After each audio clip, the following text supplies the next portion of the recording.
Let's talk about the phrase that keeps popping up in my inboxes, DMs, quick question voice notes, and in my female founders community. And that is around website ADA compliance. Usually the message sounds like this: do I need this? Am I at risk? My designer said the platform handles it. I got an email that felt threatening. Is it real?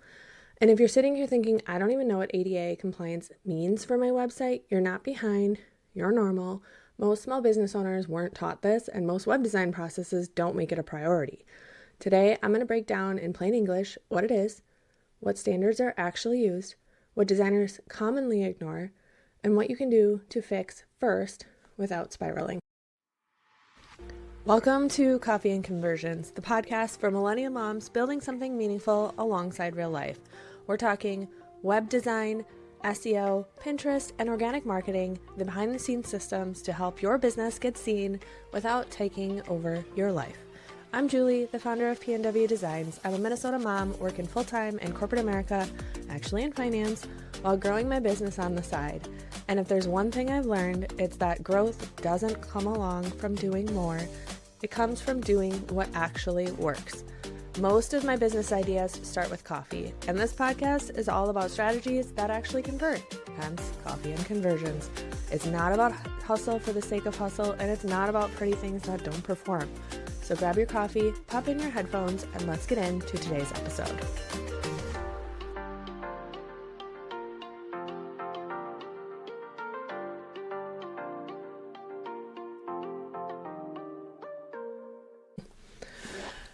Before we get into it, I did want to give a quick legal disclaimer that I am not a lawyer, and this episode is not legal advice. I'm sharing education based on established web accessibility standards and what I see every week auditing and building websites. If you need legal advice for your exact situation, talk to an attorney who specializes in ADA and digital accessibility, what ADA compliance is, and that help. Again, this will give you the standards, this will give you a great start, but it is not legal advice. So first, let's start with what is ADA compliance. ADA is the Americans with Disabilities Act. It's a civil rights law designed to prevent discrimination based on disability. Most people think about ADA in physical spaces, ramps, accessible restrooms, parking, entrances, but your website is also part of how the public interacts with your business. And the U.S. Department of Justice has guidance specifically about making websites accessible for people with disabilities. When we say website ADA compliance, we're talking about whether somebody with a disability can use your website effectively. Can they read it? Can they navigate it? Can they fill out your form, buy your product, your service, or understand what you do? And the big mistake I see in this is business owners assume accessibility is included when they hire a web designer. The uncomfortable truth is many designers ignore accessibility because they are design first, standards second. And so I want you to know that don't assume your web designer made your site accessible. Not because they're a bad person, not because they hate accessibility, but because a lot of designers are trained for aesthetics, layout, brand vibe, spacing, maybe UX strategy, and the look. But accessibility requires another layer: structures, semantics, contrast, keyboard functionality, form labeling, headings, and how tech reads the page. And that is why it oftentimes goes hand in hand with SEO, because they are sister standards, in my opinion. Most businesses don't include accessibility testing as a real phase of the project, and it gets skipped and it gets treated as extra. It gets replaced with widget, widget in a prayer. When I audit beautiful websites all the time, they are unintentionally hard or impossible to use for people relying on screen readers or keyboard navigation. The business owner paid good money, trusted the process, and never knew what to ask. So now that you know what to ask, the real rules. WCAG is the standard used. Now, here's the key. The ADA itself doesn't give you a neat website checklist. Unfortunately, that would be nice. The standard that is used across accessibility work is WCAG, the Web Content Accessibility Guidelines published by the W3C. WCAG is built around 4 core principles. If you remember nothing else, remember this framework because it helps you evaluate your site like a pro. So first one is perceivable.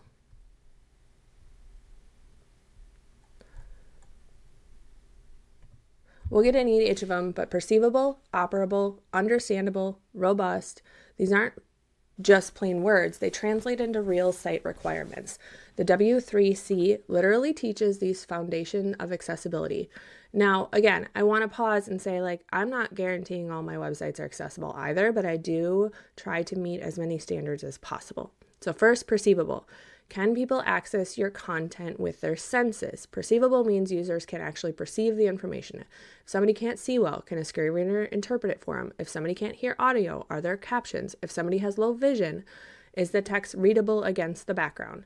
That's where things like alt text, caption, and color contrast live, and that is definitely what I make sure to do with every single website. WCAG includes clear contrast standards. So, for example, for normal text that's widely used, minimum is 4.5 to 1 contrast. Operable. Can people use the site without a mouse? Operable means the site can be used in different ways, including keyboard-only navigation. Some people can't use a mouse due to motor limitations or assistive device use. If your menu, buttons, and forms require a mouse, your site creates a barrier.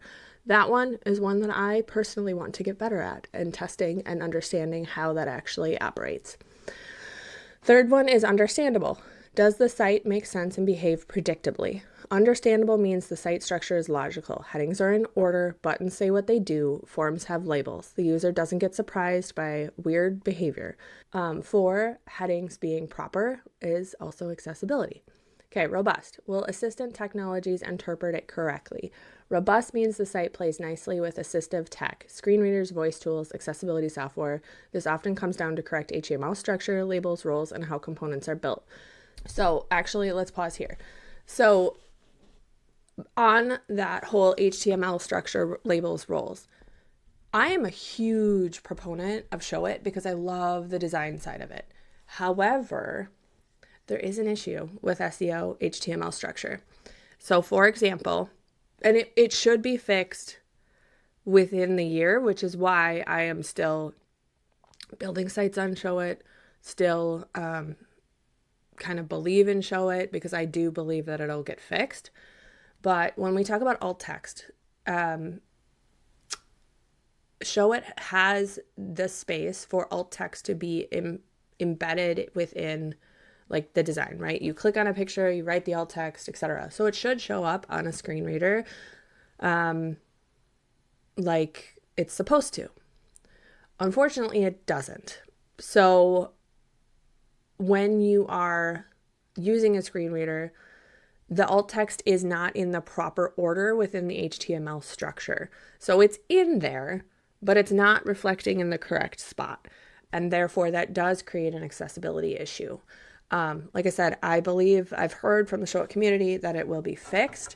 There is a long workaround, but it is very cumbersome. It's about embedding images as HTML. But again, it is something that, like, if you do hear about Show It sucking for accessibility, that's why.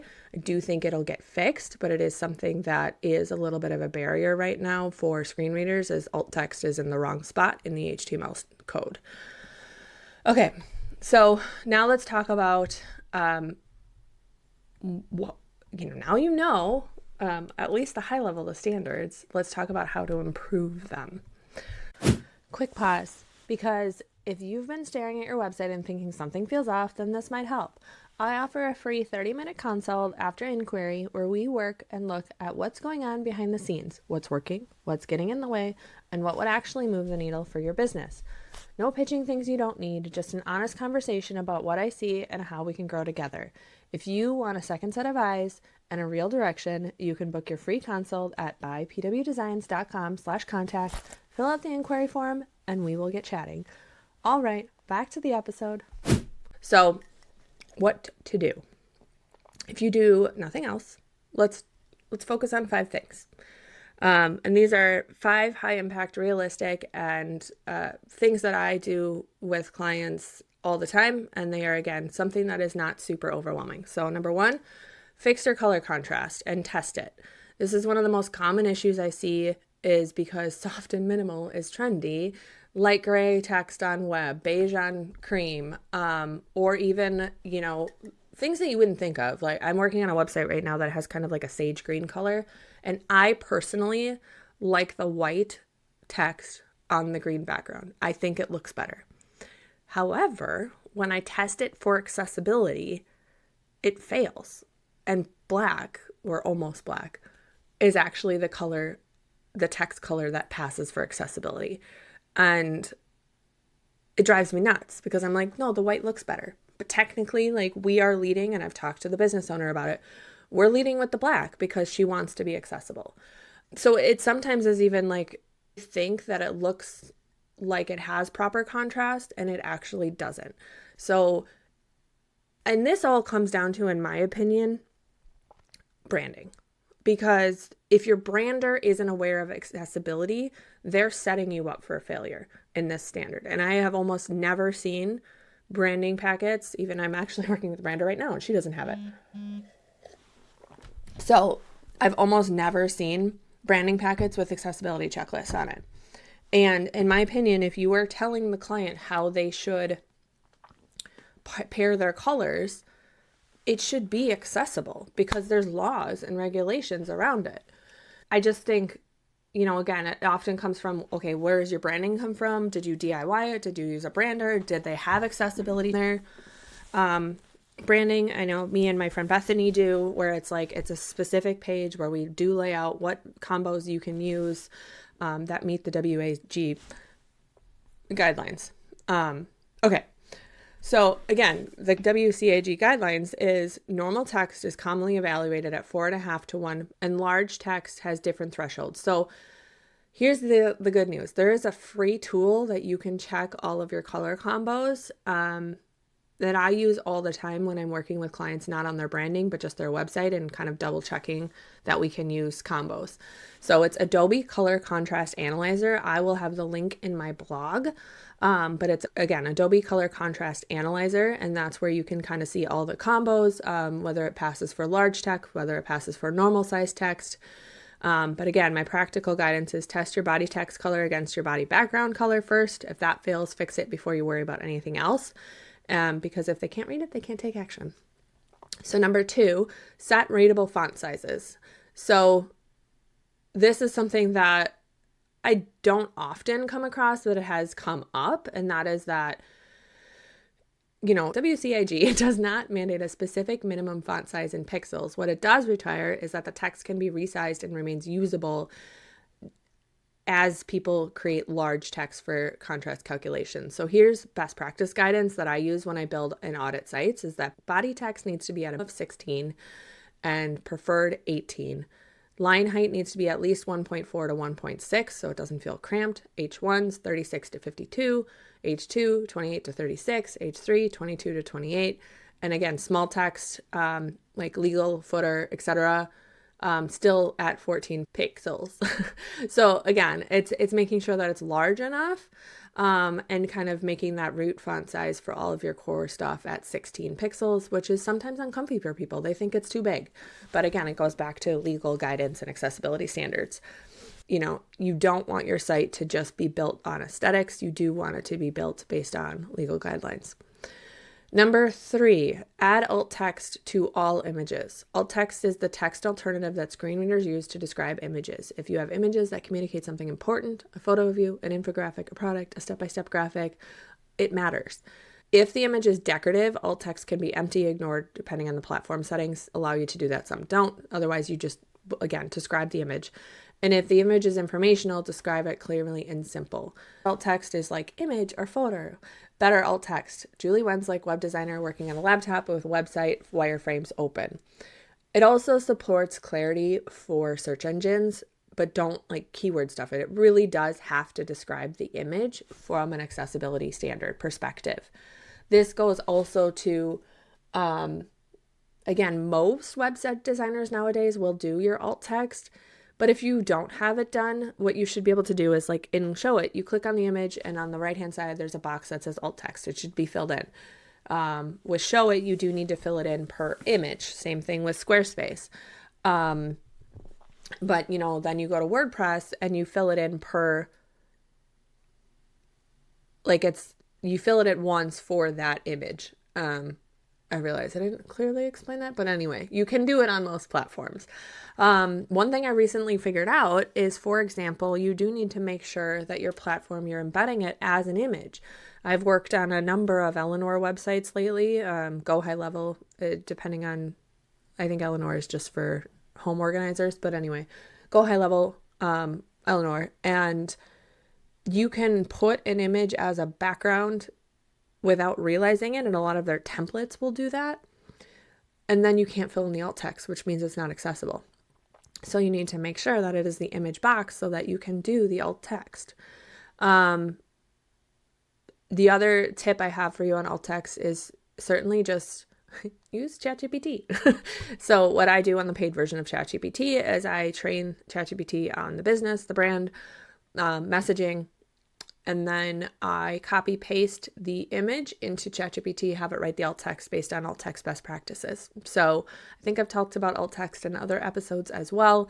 But again, it is something that if you suck at describing things, you can certainly help with AI to make sure that these are filled in and proper. So number 4, fix your heading structure. And this is where I see so many errors. But this is where designers break both accessibility and SEO. So headings aren't supposed to be chosen based on how they look. They're supposed to be chosen based on structure. And again, Squarespace is like the one issue with this, but it's one H1 per page. H2s are the major sections. H3s are subpoints under those sections. Don't from H2s to H4 because it looks right. This helps screen readers navigate and helps Google understand hierarchy of your content. I have talked about headers, I feel like ad nauseum, but it is something I still see most commonly made and mistakes. So number 5, make buttons, links, and forms usable and labeled. This one's huge because it's where conversions live. Buttons should describe the content, so it should be like book a consult, view packages, download the checklist, not just click here or learn more or submit.